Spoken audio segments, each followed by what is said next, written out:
Hello, everybody, and welcome back to the channel. I found an old clip of Dr. Peter Kraft that is resurfacing and going viral. Now, what he is doing is giving a speech at a pro life organization, and he takes a unique and interesting approach on how to tackle the subject of abortion. He basically ponders and meditates upon the conversion of Paul. Now, what I love so much about this is that this is what this channel is all about. He's basically taking a contemporary concern, a real world issue like abortion, and he's connecting it to Jesus. He's connecting it to the Bible. You see, we all need to have that vision where we channel everything through Christ. So let's check out this crucial part of his speech. It was just really, really intriguing and interesting. And please be sure to like and subscribe and support the ministry of my wife and I in the GoFundMe link below. And then I will see you on the other side to react to what Dr. Peter Kraft is saying. Asking me to give you lessons on sainthood is like asking Donald Trump to give you lessons on politeness.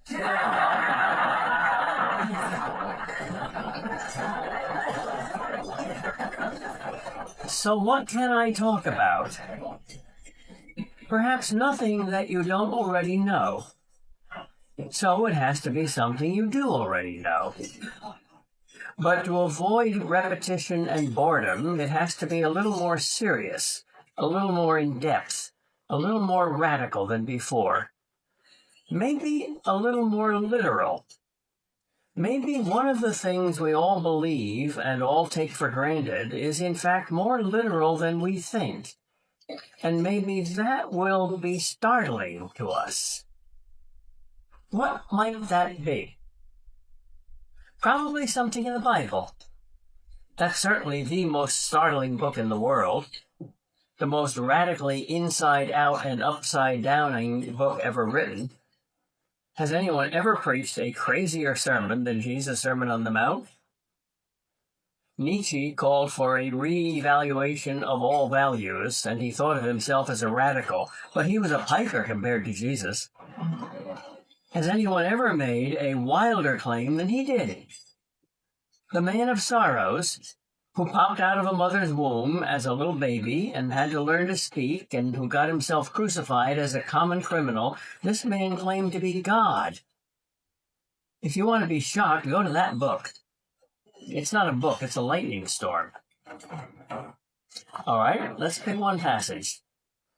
It's a passage that goes to the absolute heart of our motivation for being passionate about the pro-life cause. If anybody, our enemies or our friends or even the Pope, wants to know why we are so, quote, obsessed with abortion, unquote, here is our answer. Come look with me at a familiar story, one that changed the world. The story of the conversion of St. Paul in the 9th chapter of the Acts of the Apostles. All I want to do here is to take this story at face value and literally. It's not an allegory or a parable. It's an eyewitness description of what some people actually saw and heard. If it's not that, if it's not a literal truth, then it's a literal lie. In either case, it's literal. Here is Saul of Tarsus, a really nasty guy, who gets his jollies out of exterminating rats. The rats are Christians. To him they are vermin. They stink to high heaven. They offend Almighty God. One of the most righteous things one can do, Saul is convinced, if we are on God's side, is to deal mercilessly with this disease, this horrible blasphemy by the followers of a mere man who claimed to be God. You see, Saul may have been a rather nasty kind of person, but he's not stupid. He's an excellent logician. If Jesus is not who these Christians say he is, then he is the greatest blasphemer who ever lived. And Christians who believe in him are continuing that blasphemy, that idolatry, that violation of the very first and greatest of all the commandments, to worship and adore God alone, not any creature, certainly not any mere human being. And then, on the road to Damascus, he is knocked off his high horse, psychologically, if not physically, the text doesn't mention a horse, by a light from heaven. And he hears a voice from heaven, and it says the very last thing he ever expected to hear. Saul, Saul, Why are you persecuting me? But you can't persecute God. God is an eternal, transcendent, impervious, infinitely perfect spirit. It's metaphysically impossible. It's like catching an angel on a fish hook. Saul was not trying to do the impossible. He was not trying to persecute God. He was trying to persecute those wicked idolaters who worshipped Jesus. And he was succeeding. And now the voice of God tells him that he was in fact persecuting God. Notice, God did not say, Saul, it is almost as if you are persecuting me. God did not say, I will count this as if you are persecuting me. God did not say, I feel as bad towards what you are doing as I would feel if you were persecuting me. God said, you are persecuting me. It's literal. God is extremely exact. He knows exactly what words to speak. He makes no mistake, and he never exaggerates. And Saul knows this.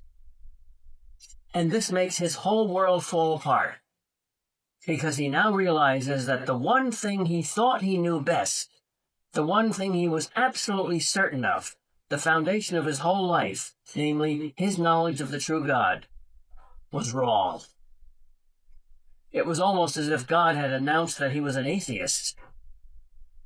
Saul had certainly prayed for many, many hours as a pious Jew, especially the Psalms, and there is no better way to know God than to pray, especially to pray those prayers that God himself inspired.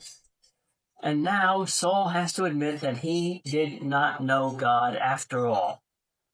He had to say those painful words, "Who are you, Lord?" He had never prayed those words before. It must have felt like asking your mother if she was really your mother, or asking a circle if it was really round. And then came a second and even greater shock. God answers his question, "Who are you, Lord?" directly and literally.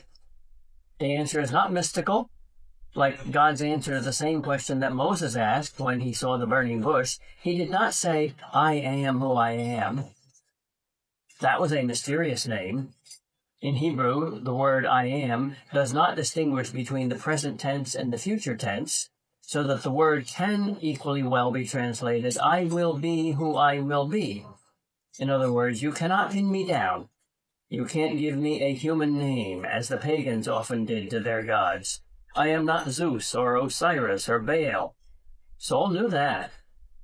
But now God seems to contradict all that, seems to contradict the supreme divine revelation, that word that is so holy that no pious Jew ever dares to pronounce it or to try to pronounce it. Now God says, I am Jesus, whom you are persecuting. God is Jesus? Jesus is God? Impossible. Unthinkable. Everything is turned upside down. The one thing in life that Saul was most absolutely sure of turned out to be false. God got himself born, and then God got himself murdered. But then Saul must have realized the third shock. The first shock was that he was persecuting God. The second shock was that Jesus was God. The third shock is that Jesus is the one Saul was dragging out of houses and into chains and jails and torture. This was the third apparent impossibility to Saul. He first thought, I can't be persecuting God, that's impossible. And then he thought, God can't be Jesus, that's impossible. And then he thought, I can't be persecuting Jesus, that's impossible, because Jesus died and left this earth years ago. Even if he resurrected from the dead and ascended into heaven, as these Christians claim, he's gone. Those Christians are not Jesus. They're Jesus followers. They're just human beings, nothing more. Jesus is somebody else. Even if Jesus is God, I'm not persecuting Jesus. I'm persecuting Christians. But God says the opposite. I am Jesus, and I am the one you are persecuting. I hope you can climb out of your familiar Christian skin and into Saul's skin and imagine what he must have felt at that moment. His whole identity was collapsing, like the World Trade Center. He was wrong about who God was, and he was wrong about who Jesus was, and he was wrong about who Christians were. So it is pretty apparent the direction that Dr. Kraft is going with this. If you're really paying attention, what you're basically going to get at, what he's going to get at rather, is that to kill a baby in the womb is a lot like killing Jesus himself. If you can kind of follow the logical train that he's creating, this argument that he's creating. You see, humanity is made in the image of God, and if they are made in the image of God, if you kill them, you're in effect killing God himself. Now, what I think he's trying to do is show the grotesque nature of what abortion really is.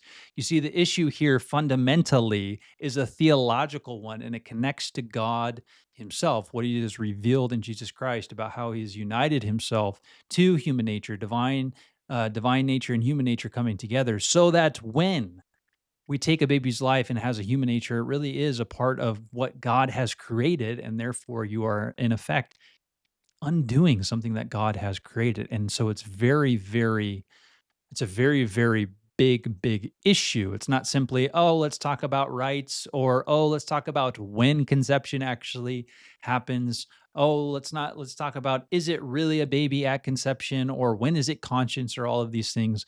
All of these ways of arguing are not Christian, first off, and they're really just justifications that lead to insanity. And so I love this approach because it always comes back to Jesus. The reason that abortion is wrong is because Sunday school answer Jesus. Jesus is the personification of what it means and how we are to live in this life, first and foremost. But the moment that you take a little child, of course, Jesus talked about the kingdom of God as being filled with children. And of course, that is the case. Imagine the millions of little babies that are going to be in heaven, which is a very, it is a silver lining, but it just shows you the grotesque nature again of what's going on here. But when you do something to a person, you're in effect doing it to God. And I want that to be so incredibly clear. And why this isn't just for Christians, because obviously to persecute Christians is to persecute Christ himself, which is the context of what he is saying with the Apostle Paul. But the connection here is that God, that all humans have the Imago Dei. And if all humans have the Imago Dei, any person that you do anything against, you're in effect doing it against God himself.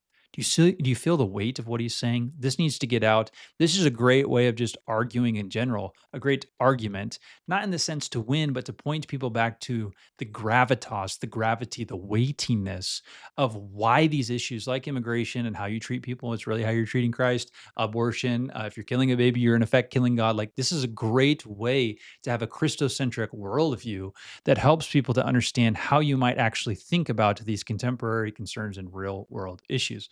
All right, I'll leave it at that. Be thinking about this today. God bless and peace, and I'll see you in the next one. Peace.